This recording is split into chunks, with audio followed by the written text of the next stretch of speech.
Welcome to a special episode of CP Newswatch. I'm Dean Bennett. I'm the Prairies news editor for Canadian Press, and I'm talking today with Bill Graveland. He's been our point person on the multiple court hearings surrounding arrests at the Coutts border blockade in 2022. Bill, we've just wrapped up probably the highest profile case, Chris Carbert and Anthony Olienick. What can you tell me about that? Well, they were Anthony Olienick and Chris Carbert were charged with two other men on February 14th, 2022, after police raided a number of trailers on the border just blocks from the protest. Police found body armor, high velocity weapons, including a restricted AR-15 rifle, handguns, and arrested each of them and charged them with conspiracy to commit murder, having a firearm that is dangerous to the public peace, and public mischief.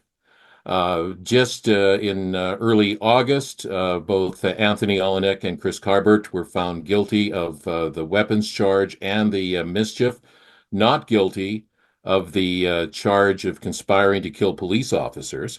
However, earlier this month, we had the sentencing of the two men, and they were each given 6.5 years in prison. They were given 4 years credit for time that they'd been sitting in jail, and now they're in penitentiary somewhere in Western Canada. Yeah, it was an interesting trial. Kind of give us a nice window into the mindset of the people who decided to go down to Coutts at that time. What was Anthony Olienick's story? What brought him down there? Anthony Olienick had a trucking company, had done a number of jobs over the years, including blasting in sandstone quarries. Single, living on this nice little acreage, somewhere between Calgary and Lethbridge, with his cat, taking care of his aged mother, very close to her, but had become very worried about the world basically going to hell in a handbasket, talking about communists and Canadian government being evil. Justin Trudeau, he considered to be Satan. He considered the police officers to be Satan's hands.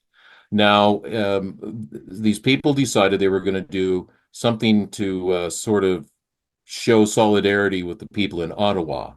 So they put out the message on social media. Hundreds of people go down driving semis and trucks with trailers and everything. They get down to the border, and they all decide to stay. Anthony Olienick was one of the guys that was very concerned about things like the Canadian government coming in and clearing everybody out. He later started talking about concerns that the United Nations and communist Chinese troops were going to come and take over Canada. His view was, and he said a number of times, is that he and his group, heavily armed group, considered themselves to be sheepdogs, and that they were going to open fire on anyone who tried to remove the people doing the protest. He was one of these guys that met Chris Carbert, the other person involved, in a prepper group, and they were believed that they had to be prepared if the government was overthrown and we were basically in a fresh apocalypse. Okay, and it wasn't just the protesters that went down to Coutts. After they came down, the RCMP came down too, including a number of undercover female officers. That seemed to be sort of they formed the core of the Crown's case. What was their role, particularly as it related to Olienick? Well, there were three total that came down, but there were two main ones. They came down pretending to be volunteers. They were looking for who might be the leaders of the protests. They were trying to gather information on them. They didn't have anyone, neither Chris Carbert or Anthony Olienick was on their list, but they were helping out in the kitchen and bringing food. And Anthony Olienick was very, very enamored with at least one of them, and it was telling her and her friend, another RCMP officer, that they believed that they were headed for a war, that he and his group were heavily armed and were willing to get into a shootout with police if they came and tried to end things. He also told them that he wanted to slit the throats of police officers and that he was willing to die for his cause, and that they had enough weapons that they could arm everybody down there with thousands of rounds of ammunition. And if it sort of came down to the final situation. Yeah, the undercover officers, that was a key part of the Crown's case, so much so the defense challenged it quite a bit. What was the defense concerned with the undercover officers? Well, despite the fact that the officers were asked by the Crown about whether they used feminine wiles or flirted to get information from people, it was made very clear that that was not allowed under the RCMP Code of Conduct. They weren't to do anything that would involve any kind of liaison or anything other than that. But Marilyn Burns, who's Anthony Olienick's lawyer, accused one of them of flirting with her client, and that she was trying to use that to get them to sort of entrap them into saying things that they shouldn't have. It turned out to be something that Ms. Burns was going on throughout the trial. The Crown and even the judge basically told her that this was not a fair way of going about it, and that there was no evidence at all to prove that either of them wanted a relationship with her client.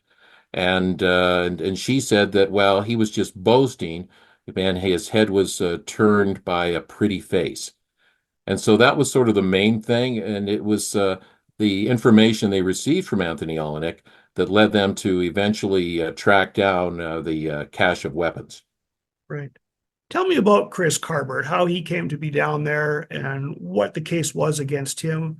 And tell me a little bit about, we saw some of the text messages from him and some of the other people at the blockade. What did we learn from that?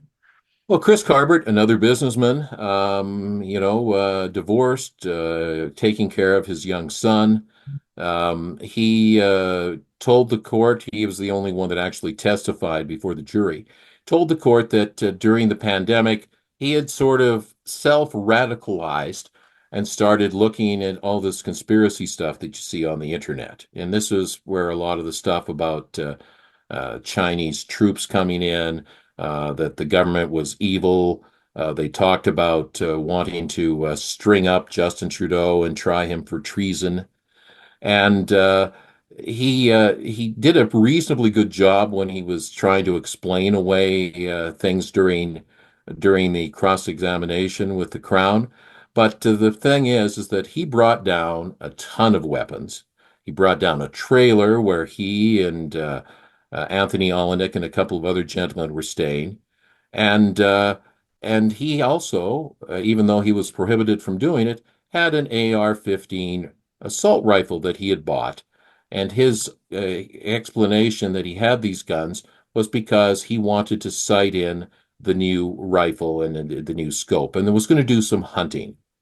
That was something that the Crown, was sort of adamant was not the case, and even the judge said that it was clear that these two gentlemen were planning on opening fire on police if it came to that. There were texts between Chris Carbert and his mother. He warned her that he probably wasn't going to be coming back to this, much like Anthony Olienick. He talked about the fact that there was likely going to be a war and that he probably wouldn't survive it. He tried to say that he meant that would be the case eventually, but the judge and the jury obviously didn't buy that.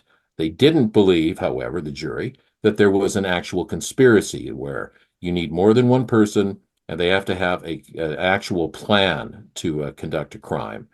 So that's likely why the jury found them not guilty of that, but the judge said there was no doubt that these guys were ready for a shootout with police.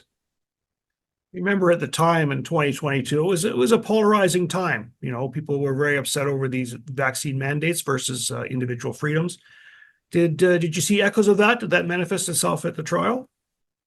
Yeah, first of all, as you know, Dean, I was actually down there for 2 weeks during the protests. Saw a lot of the anger firsthand, the anger towards the police from protesters that were there. It was a reasonably large courtroom in Lethbridge, packed to right to the brim with supporters of both of them.